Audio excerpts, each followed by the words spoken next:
Assalamualaikum warahmatullahi wabarakatuh. Di sini kami dari kelompok 11 yang beranggotakan 3 orang dengan saya sendiri, Yahya Srifuddin Asadat, dan teman saya, Umniati Khansa Azizah dan juga Ahmad Kuzaini. Di sini kami akan menjelaskan mengenai pendalaman materi SKI di SMP. Yang pertama yaitu hijrah Rasulullah ke Madinah. Alasan ataupun sebab-sebab Nabi Muhammad SAW hijrah ke Madinah, yaitu yang pertama, siksaan kaum Quraisy kepada umat Islam semakin berat. Yang kedua, wafatnya istri dan paman Nabi. Yang ketiga, adanya baiat dari umat Islam di Madinah. Yang keempat, pemboikotan dari kaum Quraisy. Selanjutnya yaitu berita gembira dari kota Yathrib. Awalnya pada tahun 620 Masehi, Nabi Muhammad SAW bertemu 6 orang Yathrib dari kabilah Khazraj yang berziarah ke Mekah. Dalam pertemuan itu, Nabi Muhammad SAW mengajak mereka untuk masuk Islam. Mereka menyambut dengan baik ajakan itu dan menyatakan masuk Islam. Mereka pulang yang memberitahukan mengenai Islam kepada masyarakat Yathrib lainnya. Pada tahun 621 Masehi, seorang Muslim Yathrib beserta 6 orang teman yang lain sebagai utusan kabilah Khazraj dan Aus mendatangi Nabi Muhammad SAW. Keenam orang itu masuk Islam dan melakukan perjanjian di tempat yang bernama Aqabah. Isi perjanjiannya ialah kami tak akan mempersekutukan Allah SWT dengan suatu yang lain. Kami tak akan mencuri, berzina, dan membunuh anak-anak. Kami tak akan saling memfitnah dan kami tak akan mendurhakai Nabi Muhammad SAW.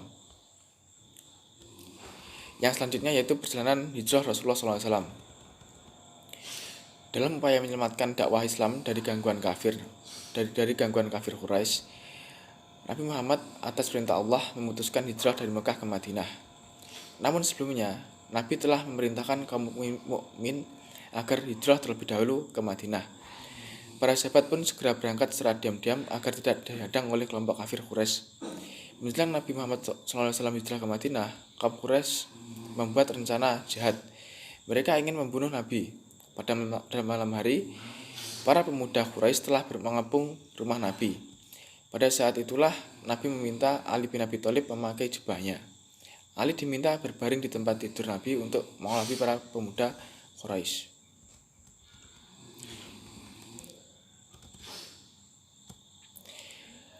Para pemuda Quraisy yang mengepung rumah Nabi masuk ke dalam rumah. Namun mereka alangkah terkejut, ternyata Nabi sudah tidak ada. Sosok yang terbaring di tempat tidur itu ternyata Ali bin Abi Thalib. Sementara Nabi terus berjalan. Tibalah Nabi di Gua Sur. Nabi bersama Abu Bakar tinggal di sana selama kurang lebih 3 hari. Di Gua Sur sungguh sempit, jarang disinggahi manusia. Sementara kaum Quraisy mondar-mandir ke segala penjuru mencari Nabi dan Abu Bakar. Setelah 3 malam berada di gua, pada tanggal 1 Rabiul Awal tahun pertama Hijriah atau pada tanggal 16 September 622 Masehi, Nabi Abu Bakar ditemani Amir bin Fuhairah beserta seorang penunjuk jalan, Abdullah bin Uraikid, keluar dari gua. Mereka berangkat menuju Madinah.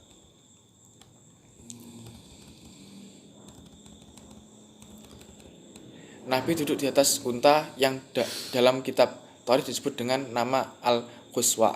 Selama 7 hari 7 malam mereka berjalan menuju Madinah, melewati gurun pasir yang gersang. Setelah dari Quba melewati gurun pasir yang gersang, pada tanggal 8 Rabiul Awal, rombongan Nabi tiba di Quba. Mereka disambut dengan hangat oleh kaum muslimin di sana.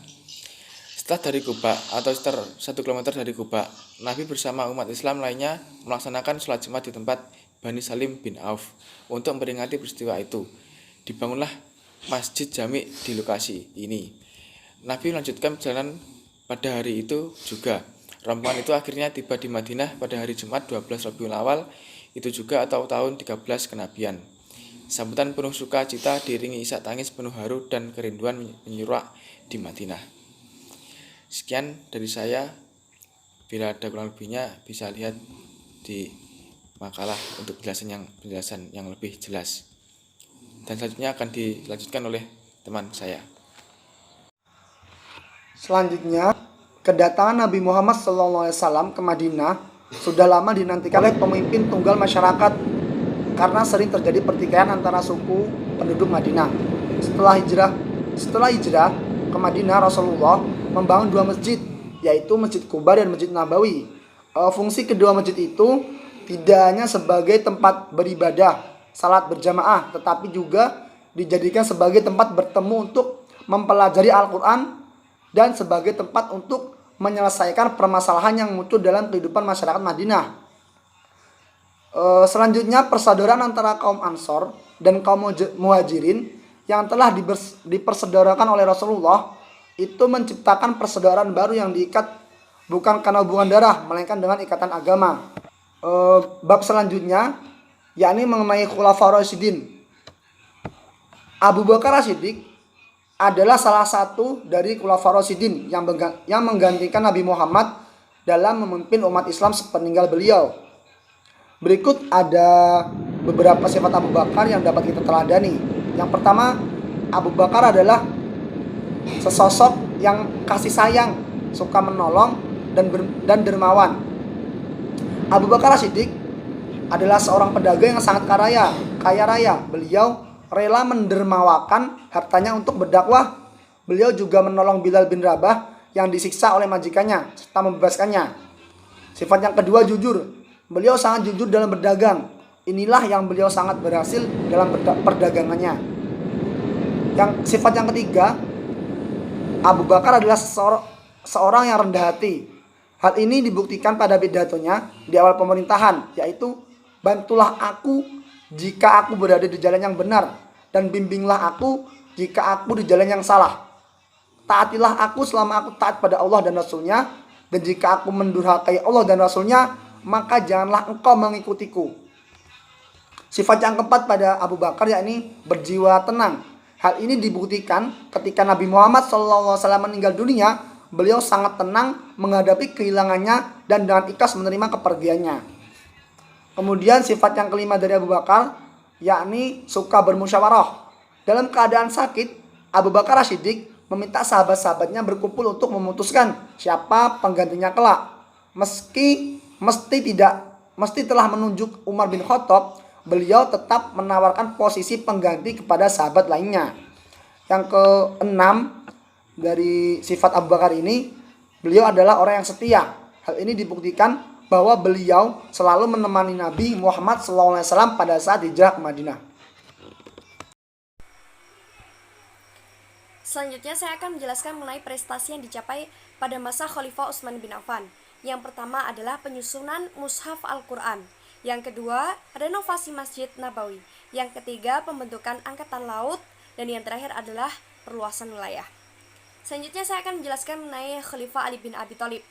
Nah, sejak kecil Khalifah Ali bin Abi Thalib dididik dan diasuh oleh Nabi Muhammad SAW. Ali seringkali ditunjuk oleh Nabi menggantikan beliau menyelesaikan masalah-masalah penting. Semasa pemerintahannya, Ali tidak banyak dapat berbuat untuk mengembangkan hukum Islam karena keadaan negara tidak sedang stabil.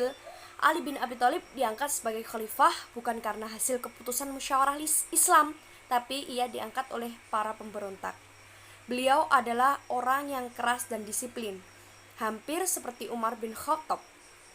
Begitu menjadi khalifah, para gubernur yang diangkat oleh Utsman bin Affan diganti dan tanah-tanah yang dibagikan diambil kembali. Pengukuhan Ali menjadi khalifah tidak semulus pengukuhan 3 orang khalifah pendahulunya.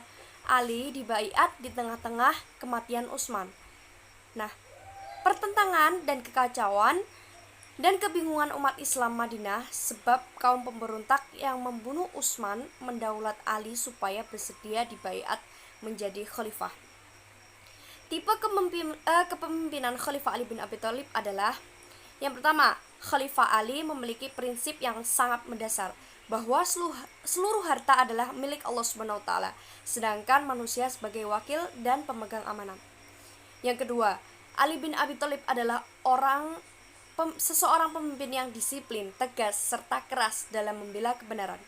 Yang ketiga, Khalifah Ali bin Abi Thalib lebih mengutamakan kebenaran yang diyakininya daripada persatuan. Yang terakhir adalah beliau sangat menjunjung tinggi keputusan yang sudah menjadi kesepakatan mayoritas. Selanjutnya, prestasi yang dicapai pada masa Khalifah Ali bin Abi Thalib adalah yang pertama, perkembangan bidang pemerintahan, yang kedua, perkembangan bidang politik dan militer, yang ketiga, perkembangan ilmu bahasa, dan yang terakhir adalah perkembangan pembangunan. Mungkin cukup sekian pemaparan makalah yang dapat kami sampaikan. Kurang lebihnya kami mohon maaf. Jika masih terdapat pertanyaan bisa ditanyakan. Billahi taufiq wal hidayah. Wassalamualaikum warahmatullahi wabarakatuh.